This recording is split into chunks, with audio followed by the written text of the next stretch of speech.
स्वामी से होगा तो उस दिन जातक की शादी होगी।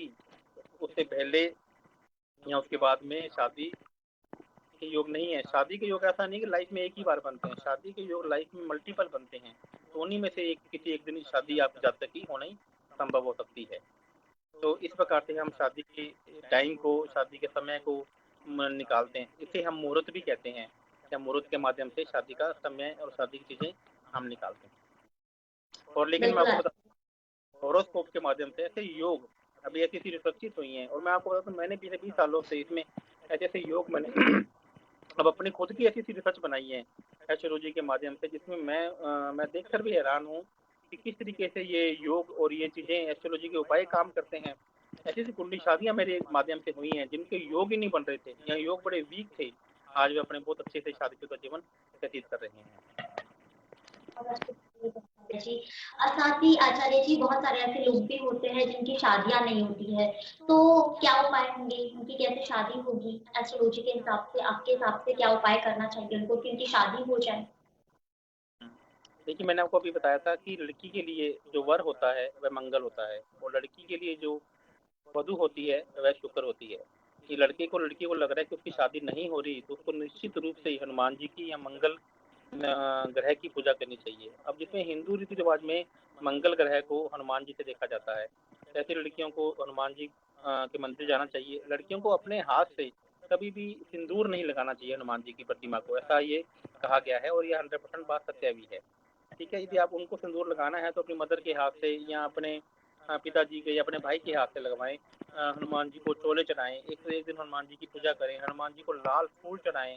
मंगलवार के व्रत रख सकती हैं, लेकिन पहले देखना पड़ेगा कि वो मांगलिक नहीं है। यदि वो मांगलिक हैं तो मंगलवार के व्रत रखना उनके लिए पॉसिबल नहीं है। तो मैंने तभी आपको बताता हूँ कि ये जो उपाय होते हैं ये व्यक्तिगत होते हैं, लेकिन मैं फिर भी मैं बताने की कोशिश करता हूँ कि क्या वो कर सकती हैं। अब देखो, कोई लड़की मांगलिक है, उन्हें गुस्सा बहुत ज्यादा आता है, और वो इससे फिर वो मंगल की भी पूजा कर रही है, तो उनका गुस्सा का लेवल और ज्यादा बढ़ जाएगा। तो इसमें से मंगल के उपाय ना करवाकर उन्हें कोई और दूसरे उपाय करवाए जाते हैं। लेकिन फिर भी मैं बताता हूँ कि मंगल के कॉमन उपाय हैं जिसको लड़की अपने वर मांगने के लिए कर सकती है। ऐसे ही लड़का जिसकी शादी नहीं हो रही है वह शुक्रवार को लक्ष्मी जी के मंदिर जाए, शिव जी के मंदिर जाए, शिव जी को सफेद फूल चढ़ाए, उन्हें दही चढ़ाए, रोज अपनी बॉडी पे परफ्यूम लगाए, गन्ने का रस शिवलिंग पर चढ़ा सकता है, सफेद फूल लक्ष्मी जी को अर्पित कर सकता है, श्रृंगार का सामान शिव जी और पार्वती को चढ़ा सकता है, गौरी शंकर की पूजा आती है, गौरी शंकर रुद्राक्ष आता है, वह धारण कर सकता है। इन सब चीजों से भी शादी होने में बहुत ज्यादा सहायता मिलती है। और यदि कोई विशेष जो उपाय है वो विशेष कुंडली को देखकर ही, व्यक्तिगत कुंडली को देखकर ही बताया जा सकते हैं। मैंने कुछ कॉमन उपाय हैं जो सभी लोग कर सकते हैं, वो मैंने आपके चैनल के माध्यम से बताने की कोशिश की।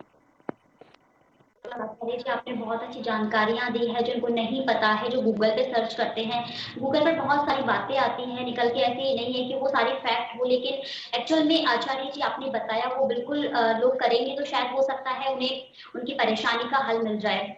आचार्य जी, आजकल देखा जाता है कि लोग लव इन रिलेशनशिप में बहुत ज़्यादा रहना पसंद करते हैं, एक साथ घूमते हैं, फिरते हैं, और मतलब कि शादी से पहले एक साथ रहना उनका होता है, तो हमारा समाज ये एक्सेप्ट नहीं करता है। ठीक है, पहले की अगर हम बात करें तो पहले इस प्रकार का कोई भी रूल या कुछ ऐसा नहीं था, पहले इस प्रकार लव इन रिलेशनशिप में कोई रहता भी नहीं था।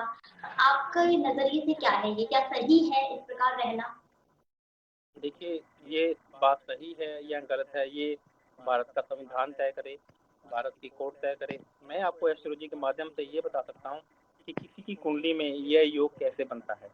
यदि फिफ्थ हाउस का संबंध एट्थ हाउस से या 12th हाउस से हो जाता है, तो ऐसा जातक अपनी अपनी उम्र में संबंध बना सकता है, शादी से पहले भी और शादी के बाद भी।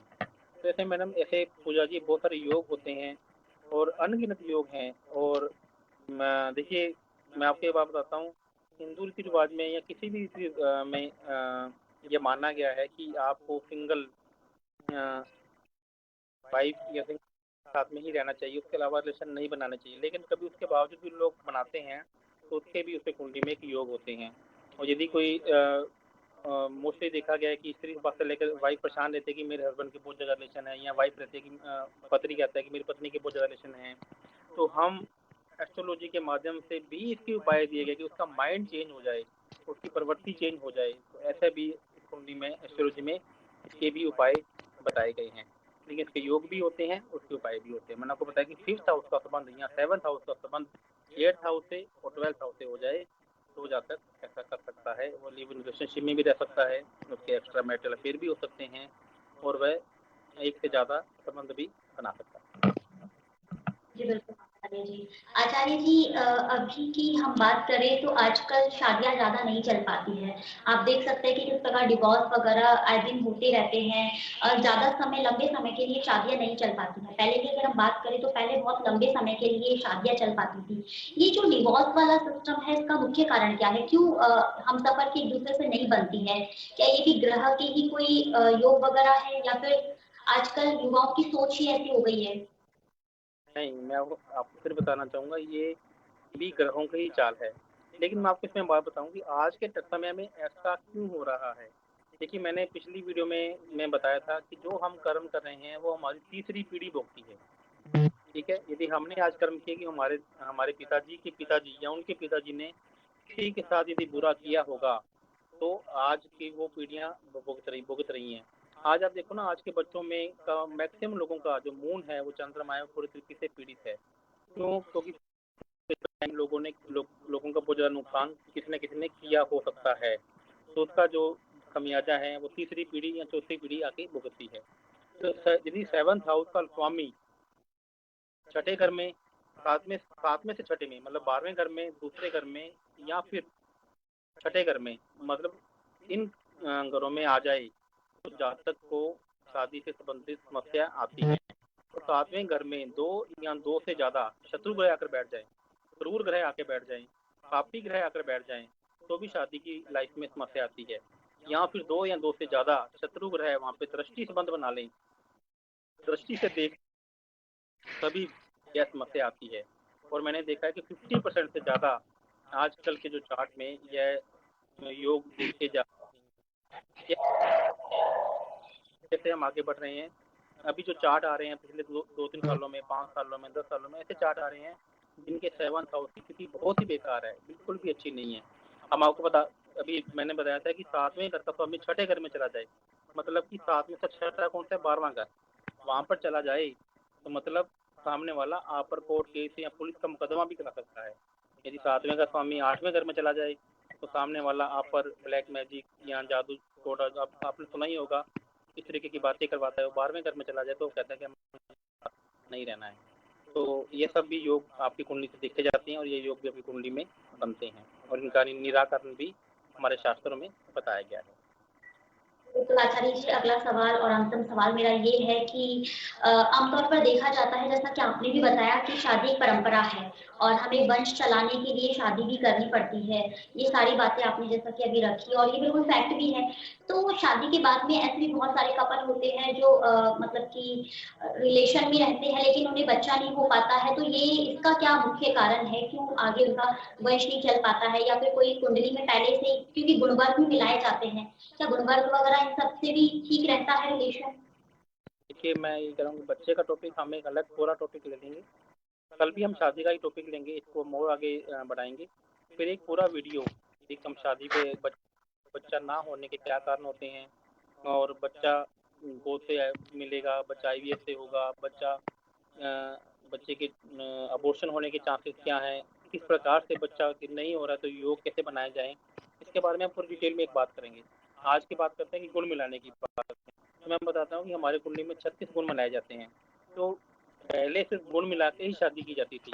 अब एस्ट्रोलॉजी में सिर्फ गुण मिलाना ही सब कुछ नहीं है, अब गुण मिलाने से ज्यादा बढ़िया है कि मन मिलाना, कि आपका और जातक का मन मिलता है कि नहीं मिलता। यदि मन ही नहीं मिलता तो गुण मिला के क्या करोगे आप? गुण, तो इसका मतलब है कि अब मन कुंडली मिलाई जाती है, चंद्रमा कुंडली को आपस में मिलान किया जाता है। जब मन के बाद आत्मा कुंडली, सोल कुंडली होती है, जिसे सूर्य कुंडली कहते हैं, उसका आपस में मिलान किया जाता है कि आपस में आपकी आत्मा, जो आपके विचार हैं वो मिलते हैं, मन मिलता है कि नहीं मिलता है। फिर एक दूसरे की हेल्थ देखी जाती है, फिर एक दूसरे का ये देखा जाता है कि इन दोनों के बीच में फिजिकल एस्पेक्ट्स कैसे रहेंगे।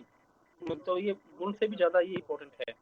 तो मेरे कहने का मतलब है कि आज की जो मॉडर्न एस्ट्रोलॉजी है उनमें सिर्फ गुण का मिलान नहीं किया जाता है, गुण के साथ साथ में और भी बहुत सारी चीजें हैं जिनका मिलान करना बहुत ज्यादा जरूरी है।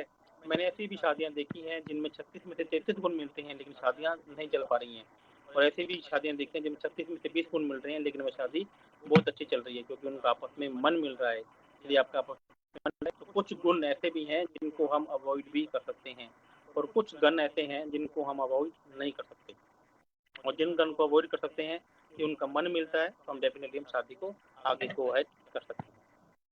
बिल्कुल, बहुत-बहुत धन्यवाद आज की तमाम जानकारियों के लिए आचार्य जी। और कल का भी हमारा यही टॉपिक रहेगा, क्योंकि मैरिज में बहुत सारी चीज़ें निकल कर के सामने आएगी। कल आचार्य जी फिर इसके बारे में हमें कुछ नई जानकारी देंगे। तब तक के लिए हमें दीजिए इजाज़त। धन्यवाद।